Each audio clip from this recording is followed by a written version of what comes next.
Hello friends, இன்றைக்கி நம்ம video என்ன பார்க்க போகிறோன்னா ஒரு எல்டியில் இருக்கக்கூடிய ஏசிபியில் ஏற்படக்கூடிய ப்ராப்ளம், அதெல்லாம் பேசிக் ட்ரபிள் ஷூட்டிங்கில் என்னென்ன பண்ணணும், என்னென்ன செக் பாயிண்ட்ஸ்லாம் இருக்குது அப்படின்னு சொல்லிட்டு ஓரளவுக்கு எக்ஸ்பிளைன் பண்ணுறேன். அதெல்லாம் நம்ம சேனல்லேயே பேசிக்காக ஏசிபி எப்படி ஒர்க் ஆகுதுன்னு சொல்லிட்டு நிறைய வீடியோ போட்டிருந்தோம். அதை பார்க்காதவங்க அதையும் போய் பாருங்கள்.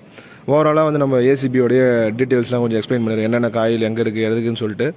இதுதான் நம்மளுடைய எல்டியில் யூஸ் பண்ணக்கூடிய ஏசிபி. இது எல்என்டியோடைய மேக்கு. இது 800 ஆம்ஸ். நார்மலாக இதோடைய ஃபுல் லோட் கரண்ட் எவ்வளோ தாங்கன்னா 800 ஆம்ஸ் போட்டிருக்காங்க.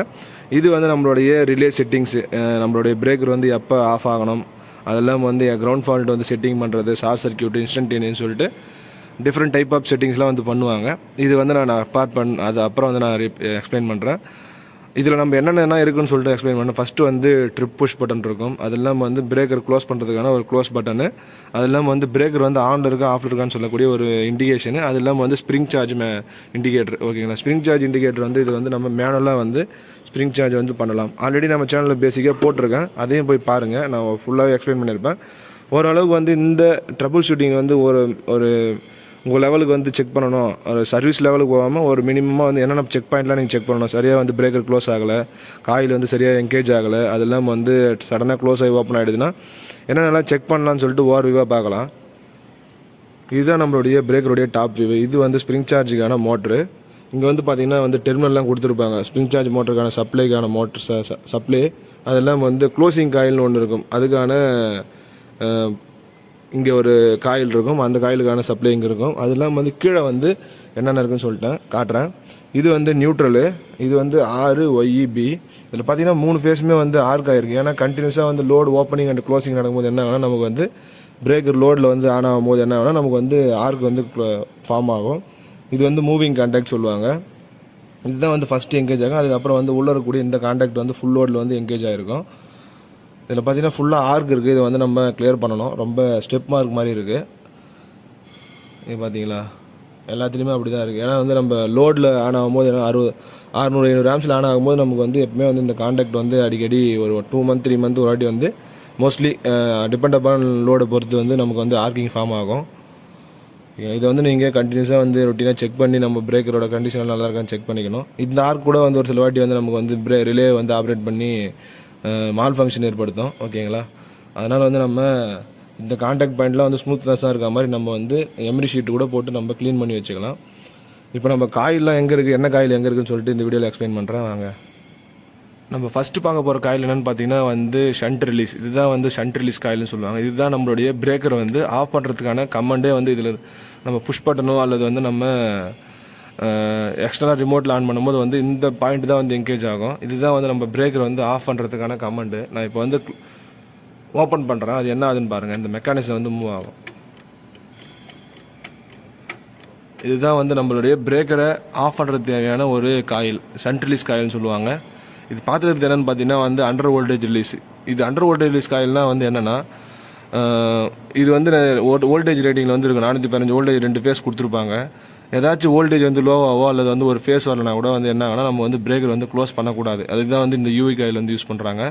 இது டிஃப்ரெண்ட் ரேஞ்சில் இருக்குது. நம்மளுடைய சிங்கிள் ஃபேஸ்லையும் இருக்குது, 3 ஃபேஸில் டிஃப்ரெண்ட் டைப் ஆஃப் ரேஞ்சில் பிரேக்கர் கிட்ட நீங்கள் மேனுஃபேக்சரர் சொன்னீங்கன்னா அவங்க இன்ஸ்டால் பண்ணி தருவாங்க. இது யூவி காயில்னு சொல்லுவாங்க. ஓகேங்களா, சப்போஸ் ஏதாச்சும் வோல்டேஜே இல்லைன்னா இந்த பிரேக்கர் க்ளோஸே ஆகக்கூடாது.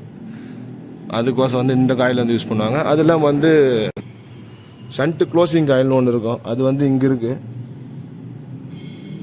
உங்களுக்கு தெரியுதான்னு தெரியல. இதுதான் அந்த க்ளோசிங் கமாண்டு. நம்ம சப்போஸ் பிரேக்கரை க்ளோஸ் பண்ணோன்னா இந்த காயிலேருந்து தான் போகும். ஓகேங்களா, உங்களுக்கு அந்த மெக்கானிசம் உங்களுக்கு தெரியாது. இதுதான் க்ளோசிங் கமாண்டு கொடுக்கக்கூடிய காயில். இது கண்டினியூஸாகவே எப்பவுமே ஹோல்ட்லேயே இருக்கும்.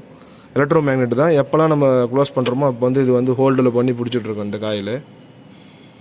இது ஷண்ட் காயில் சொல்லுவாங்க. க்ளோசிங் காயில், சாரி, இது க்ளோசிங் காயில். நான் கீழே காமிச்சது ஷண்ட் காயில். அப்புறம் யூவி காயில். இது க்ளோசிங் காயில்னு சொல்லுவாங்க.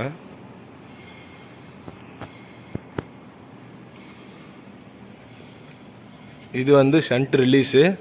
இது அண்டர் வோல்டேஜ் காயில். இதில் பார்த்தீங்கன்னா உங்களுக்கு மேலே போட்டிருக்காங்க நேம் பிளேட்டில். பட் உங்களுக்கு தெரியுதான்னு தெரியல, ஃபோக்கஸே ஆக மாட்டேங்குது. சரி, என்ன மாதிரி பார்த்தீங்கன்னா இது ஷண்ட் ரிலீஸு. இங்கே இருக்கிறது அண்டர் வோல்டேஜ். இது வந்து அண்டர் வோல்டேஜ் காயில். எல்லா பேனல்லையுமே வந்து அண்டர் வோல்டேஜ் இருக்குமான்னு கேட்டிங்கன்னா வந்து ஒரு சில ஏரியாவில் வந்து யூஸ் பண்ண மாட்டாங்க.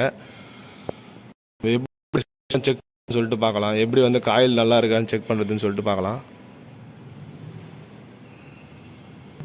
அதெல்லாம் மேலே வந்து ஆர்க் ஷூட்லாம் இருக்கும். எதுக்குன்னா வந்து பார்த்தீங்கன்னா நம்மளுடைய எக்ஸ்டென்ஷன் ஆஃப் ஆர்க், நம்ம பிரேக்கர் சடனாக க்ளோஸ் பண்ணும்போது வந்து ஆர்க் ஏற்படும். அந்த ஆர்க்கு வந்து கொஞ்சம் பண்ணுறதுக்கு வந்து ஆர்க் எக்ஸ்டென்ஷன்லாம் இருக்கும். அது எப்படி இருக்குன்னு காட்டுறேன். இதுதான் நம்மளுடைய ஆர்க் எக்ஸ்டென்ஷனு. இப்போ நான் 3 ஃபேஸ்லையும் 4 ஃபேஸ்லையும் கைட்டி வச்சுருக்கேன். ஒரு நியூட்ரலு 3 ஃபேஸுக்கு வந்து கொடுத்துருப்பாங்க. எல்லா பிரேக்கர்லையுமே இருக்கும். டிசைன் தான் வந்து டிஃப்ரெண்ட்டாக இருக்கும். பட் பிரேக்கரோடைய ஆப்ரேஷன் எல்லாமே வந்து காமன் தான். இப்போ நம்மளுடைய காயில் ரெசிஸ்டன்ஸ்லாம் எப்படி செக் பண்ணலான்னு சொல்லிட்டு காட்ட போகிறேன். இங்கே பார்த்தீங்கன்னா வந்து ஒரு டெர்மினல் கொடுத்துருப்பாங்க. ஆக்சுவலாக நான் என்னால் செக் பண்ண காட்ட முடியல, ஏன்னா ஒரு ஹேண்டில் தான் நான் எடுக்கிறேன். ஒன்றுமே இல்லை. இதில் வந்து பார்த்தீங்கன்னா 2 காயிலுக்குமே வந்து ஃபங்க்ஷனுக்கும் அவுட்புட் எடுத்து போயிருப்பாங்க. என்னென்னு பார்த்தீங்கன்னா வந்து அண்டர் வோல்டேஜ் காயிலுக்கும் ஷண்ட் ரிலீஸ் காயிலுக்கும் வந்து இதுலேருந்து போகும். நீங்கள் மல்டிமீட்டரை ஓம்ஸில் போட்டுட்டு நீங்கள் 2 பாயிண்ட்டுக்கு அக்ராஸாக செக் பண்ணும்போது வந்து ரெசிஸ்டன்ஸ் எவ்வளோ இருக்குன்னு காட்டும். ரெசிஸ்டன்ஸ் நான் ஷண்ட் வந்து இருக்கும், இதில் வந்து கிலோ ஓம்ஸில் இருக்கும். ஏன்னா வந்து வோல்டேஜ் ஸ்டாண்ட் பண்ணுறது ஓகேங்களா. அப்படி இருந்ததுன்னா வந்து நல்லா இருக்குன்னு அர்த்தம். சப்போஸ் ஓம்ஸ் வந்து சொன்னதை விட இப்போ நீங்கள் ஒரு மேனுஃபேக்சரிங் மேனுவலில் பார்த்தாலே வந்து டீட்டெயிலாக கொடுத்துருப்பாங்க எவ்வளோ ஓம்ஸ்னு சொல்லிட்டு. அதை நீங்கள் கம்பேர் பண்ணலாம். இல்லைனா வந்து 0 ஓம்ஸ் அல்லது வந்து ஷார்ட் சர்க்யூட் காட்டுச்சுன்னா வந்து அந்த காயில் வந்து வீக் ஆகிடுச்சுன்னு அர்த்தம். அதனால் வந்து நீங்கள் எப்போயுமே வந்து மேனுஃபேக்சரோடைய மேனுவலில் க்ளோசிங் காயில் அப்புறம் ஷண்ட் ரிலீஸ் யூவி காயிலோடைய ஓம்ஸ் ரெசிஸ்டன்ஸ் வந்து கொடுத்துருப்பாங்க. அதனால் வந்து நீங்கள் அதை வச்சு செக் பண்ணி நம்ம மெஷர் பண்ணுற வேல்யூ கரெக்டாக இருக்கா அல்லது வீக்காக இருக்கான்னு செக் பண்ணலாம். சப்போஸ் அண்டர் வோல்டேஜ் காயிலோ அல்லது வந்து ஷண்ட் ரிலீஸ் காயிலோ ஏதாச்சும் ப்ராப்ளமாக இருந்தால் கூட வந்து நமக்கு வந்து பிரேக்கர் வந்து ஓப்பனிங் க்ளோசிங் ஆப்ரேஷனு அதெல்லாம் வந்து மால் ஃபங்க்ஷன் ஆஃப் ட்ரிப்ஸ் அதுபோல் அன்வான்ட் கமெண்ட்ஸ்லாம் கொடுத்து நம்மளுடைய பிரேக்கர் வந்து ஓப்பன் பண்ணிகிட்டே இருக்கும். அதனால் எப்பவுமே வந்து நீங்கள் இங்கே பார்த்தீங்கன்னா கொடுத்துருப்பாங்க A1 A2ன்ற மாதிரி 4 வயர் தான் போகும். ஒன்று வந்து ஷண்ட் ரிலீஸுக்கும் இன்னொன்று வந்து க்ளோஸ் காயிலுக்கும் போகும். சாரி யூவி காயிலுக்கும் அப்புறம் வந்து ஷண்ட் ரிலீஸ் 2 காயிலுக்குமே வந்து தனித்தனியாக வந்து வோல்டேஜ் போகும். ஓகேங்களா.